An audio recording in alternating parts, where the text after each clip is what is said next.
selaknat-laknatnya orang tua tidak bisa melebihi orang yang kepala munafik.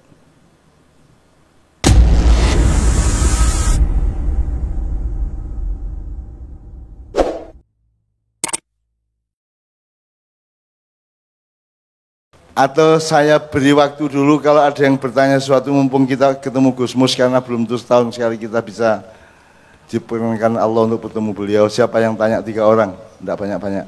Kanan, tengah, kiri. Tanya ke Gus Mus. Ya, Mas, maju langsung. Langsung 3 orang. Langsung 3 orang langsung maju yuk ke Gus Mus ya. Untuk Gus Mus, jangan untuk saya dan lain-lain. Ya, wes cukup sudah.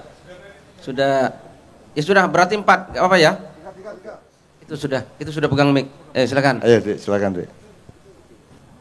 Ya, Assalamualaikum warahmatullahi wabarakatuh. Nama saya Firgawan Perdana Sakti. Yang saya ingin tanyakan, saya pernah mendengar itu ada hadis Rasulullah yang menjelaskan bahwasanya di akhir di padang mahsyar nanti ibu akan meninggalkan anaknya, anaknya akan meninggalkan ibunya, dan teman akan meninggalkan temannya, dan seterusnya lah. Mereka akan memikirkan dirinya sendiri, tidak memikirkan orang lain, meski itu orang tuanya atau ibunya atau ayahnya, itu tidak dipikirkan. Pertanyaan saya, apakah cinta itu hanya berlaku di dunia?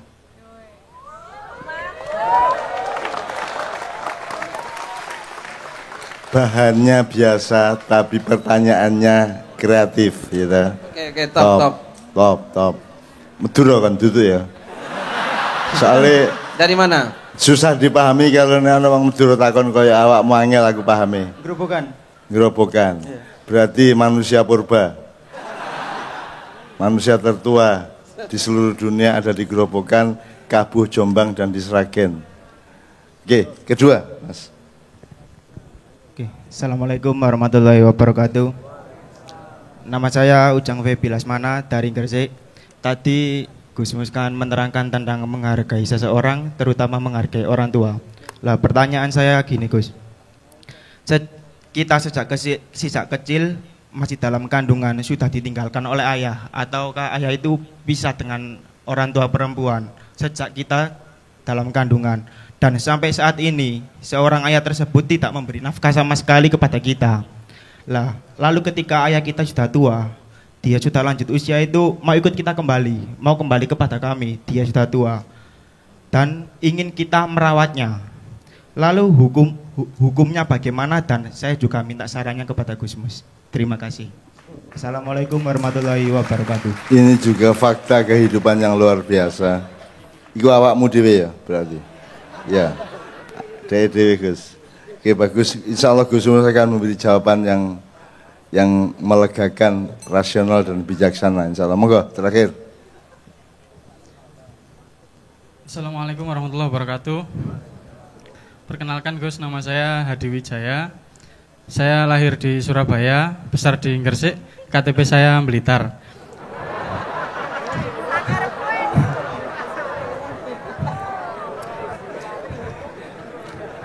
Alhamdulillah sekarang tinggalnya di Sidoarjo. Nek kebetulan ngene gak misuh ya apa ya? Ya. Ya. Gus, tolong dipahami ini awal pemahaman Gus Mus ya. Lah nek arek mayah koyo ngene iki dapurane kate gak misuh ya apa arek liyane ya. Kok terus tinggal di Sidoarjo rabi ndek Jombang ngono ayo. Mboten, angsal tiyang Gresik kok. Oke, ya wis. Pertanyaan saya, kan Allah pernah ngendikan di surat Al-Baqarah insyaallah kalau tidak salah, wa ma khalaqtul jinna wal insa illa liya'budun. Seolah-olah ibadah satu-satunya tujuan yang harus kita capai. Nah, tadi Gus Mus ngendikan bahwa kita pernah mendengar cerita bahwa di alam barzah, di akhirat nanti ketika Gus Mus tidak terima dengan saya seumpama, walaupun sebegitu baiknya ibadah saya tetap tidak bisa masuk surga karena ada hakul adam di situ, dimana ketika kita meninggal biasanya kan barang siapa yang masih mempunyai urusan hakul adam harap menghubungi keluarga. Jadi seolah-olah yang paling tinggi yang mana Gus? Yang ilalia abudun tadi kan hablum minallah. Kalau yang masalah nun sewu pisu-pisuan tadi kan hablum minannas. Jadi hablum minallah kah yang paling tinggi atau hablum minannas ternyata di akhirat nanti juga masih bisa menyangkut kita. Ya nek dhek bedakno dunia akhirat iku berarti arek maknya semester pertama. Ya meso iku ana akibat akhirate, ya ta gak rek. Ya ta gak. Awakmu ibadah akhirat juga akan ada akibat akhlak di dunia. Jadi tidak mungkin ada sesuatu yang tidak bersifat dunia akhirat sekaligus. Kalau pemahaman di semester pertama maknya seperti itu. Berarti awakmu ya kagian rono rene iku apa? Blitar, Surabaya, Sidoarjo, Bunga. Menene dikubur di Cirebon kan ya. Oke, terakhir Mas belakang Mas ya. Assalamualaikum warahmatullahi wabarakatuh. Nami kula Bagus saking Surabaya, kotae arek bonek. Tepatnya di Bangunrejo, Jalan Bangunrejo, Jalan Demak. Di awal tadi saya sempat mendengar Gus Ipung berdoa bahwa nanti di tahun 2024 ini akan ada waliullah yang akan memimpin di Indonesia ini. Nah, pertanyaan saya, kira-kira menurut Gus Ipung di tahun 2024 ini waliullah yang memimpin Indonesia ini siapa? Itu aja. Ya waliullah. Tadi doanya dari Gus Ipung seperti itu. Jenenge waliullah. Gus nyuwun sewu Gus niki anak-anak sampean sayang. Nami kula Fitri dugi Mojokerto Gus. Ngeten Gus. Kan wonten wacananku napa mahabbah nggih. Kula dereng semerap arti makna sebenarnya tentang mahabbah. Nah, menurut Al-Khawariji dan Al-Qursairi niku untuk mencapai mahabbah iku ada tarafnya taubat, terus insqrab, terus saub. Niku ya napa kadose mahabbah yang sebenarnya yang harus kita tembusi teng Gusti Allah niku pripun? Mun kula wallahu muwaffiq ila aqwamit. Wassalamualaikum warahmatullahi wabarakatuh. Jenenge sapa meneh? Fitri. Sapa rek? Disapa sing ngono. Fitri tanya tentang mahabbah. Apapun yang kamu baca, apapun yang kamu pelajari tentang mahabbah, kalau itu hanya dari kata-kata dan wacana, itu tidak akan sampai ke akarnya. Nek awakmu kepengin ngerti mahabbah kon takon arek iki lho. Iki wis duwe niat ngeterno mulih nang Mojokerto iki engko. Engko kon ngrasakno mahabbah kan ya. Ya. Saya kondo kula purun sampean terakhir tapi sampean berangkang sik teng parkiran. Ya tadi ya. Ya iki lho, arek iki lho sing kepuluhan iki lho. Kau sireng iki lho ya. Iki mang begitu sebut Mojokerto langsung ngene. Jadi yang sampean baca itu adalah penggambaran dahsyatnya pada waktu itu. Itu hanya menggambarkan kepada kita betapa dahsyatnya seperti itu. Sehingga orang yang kasih sayangnya seperti ibu kepada anak saja itu sampai mengabaikan anak karena situasi yang luar biasa dahsyatnya. Jadi sampai kita tidak bisa membayangkan bagaimana ibu kok meninggalkan anak. Bagaimana sampai seorang yang menyusui itu menggambarkan suasana nanti itu. Jadi bukan lalu di sini kasih sayang sana terus tidak.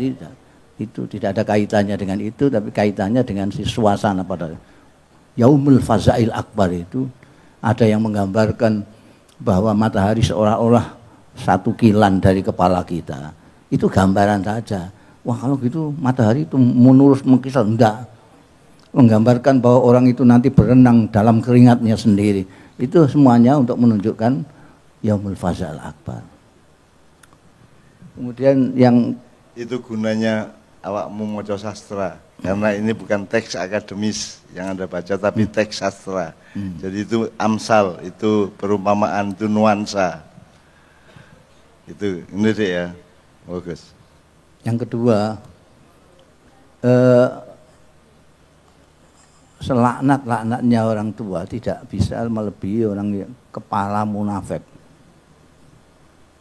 Dulu ada kepala munafik, wah munafik yang luar biasa, sering dibicarakan di Quran maupun di hadis-hadis. Namanya Abdullah bin Ubay bin Salul. Kebetulan anaknya Abdullah Junior itu seorang Muslim yang taat, dikasih oleh Kanjeng Rasul Sallallahu Alaihi Wasallam. Ketika begitu beredar tentang kemunafikan ayah yang senior ini, Abdullah bin Ubay, banyak orang-orang yang kepengen membunuhnya. Karena itu lalu Abdullah Junior, anaknya ini matur kepada Kanjeng Nabi, Kanjeng Nabi, kalau nanti ayah saya dibunuh oleh kawan-kawan itu, nanti saya ada rasa dendam dengan kawan-kawan saya kan, bagaimanapun juga itu ayah saya. Biarlah saya sendiri yang membunuhnya, biar tidak ada masalah di belakang hari. Kanjeng Nabi tidak. Kamu harus baik kepada orang tuamu. Jadi kita berbaik kepada orang tua itu satu. Bahwa orang tua itu bagaimanapun itu nanti ada hisabnya sendiri. Tapi kewajiban kita adalah menghormati orang tua sebagai orang tua, birrul walidain. Jadi kita harus baik, bagaimanapun kita punya perasaan, oh ini dulu menerlantarkan kita, kok sekarang dia, ya kita baikilah. Itu ada nilai tersendiri oleh Allah yang akan pahalanya diberikan kepada si anak. Karena pertama dia menghormati orang tuanya, kedua masih mau ngerumati orang yang dulu menerlantarkan. Jadi itu, ya. Kemudian yang ini apa tadi? Jadi bukan soal tinggi-tinggian ya, bukan soal tinggi-tinggian, tinggi mana Gusti Allah sama hablum minallah dan hablum minan nas, tidak. Cuma kita bergaul sebetulnya enak dengan Allah daripada dengan orang. Sebab apa? Sebab Allah itu baik. Hobinya mengampuni. Jadi kalau kita salah baca istighfar diampuni. Kita salah sembahyang diampuni. Pokoknya hobinya Gusti Allah itu ngampuni. Sementara orang itu sulit sekali mengampuni itu. Memaafkan itu sulit. Maka itu kita harus hati-hati justru dengan manusia. Kenapa? Karena sulitnya. Kalau kita itu kan terbalik. Kita pertentangan dengan Gusti Allah itu. Wah, sembahyang kurang kesini sedikit. Saya pernah pundak saya itu diginikan di sembahyang di terminal. Katanya menurut fatwanya Syekh Internet itu sekarang kiblat itu agak ke sana gitu. Aku diginikan. Nah itu kita berkelahi soal Idul Fitri yang 2, yang 3, Idul Adha yang 2. Itu ngapain? Wong itu urusan itu hak Gusti Allah. Gusti Allah itu memberi kita. Saya dulu ngomong, Gusti Allah itu memberi keistimewaan kepada orang Indonesia. Orang lain itu Idul Fitrinya cuma sekali. Orang Indonesia dikasih Gusti Allah 2 kali. Sering gitu. Idul Adha dikasih 2 kali. Duh kok malah dienggo tukaran. Harus lebih hati-hati. Karena apa? Karena manusia itu gak kenean. Sekarang kan berbalik. Metenteng. Nek kepengen ngepas mau, wah itu menistakan Allah, menistakan Rasulullah, menistakan ulama, kabeh dinistakno. Dia begitu itu menyakitkan orang. Sambil miso. Allahumma innaka afuwun karim tuhibbul afwa. Tuhibbul afwa itu artinya apa? Hobinya Gusti Allah mengampuni. Tapi kalau manusia, masya Allah, wong kesalah itu njaluk ngapura saja angel, apa meneh ngapura. Itu ngenteni bodoh kok. Njaluk ngapura ngenteni bodoh, ngapura wong yo ngenteni bodoh. Itu ya. Jadi itu hanya untuk kita hati-hati kepada manusia. Pakai itu mahabbah kepada Allah kan maksudnya. Ya. Kalau mahabbah di Allah itu baca di depan Quran yang paling depan itu ada. Qul in kuntum tuhibbunallah fattabi'uni yuhibbukumullah. Mau mengatakan cinta kepada Allah, kalau betul-betul kamu cinta kepada Allah, ikutilah Kanjeng Nabi Muhammad sallallahu alaihi wasallam. Maka Allah akan menyintaimu dan akan mengampuni semua kesalahan-kesalahan.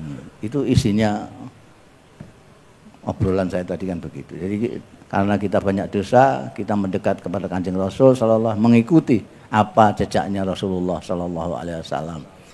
Nah ya, saya kira saya mohon maaf Cak. Ini saya itu lebih tua dari ayah saya.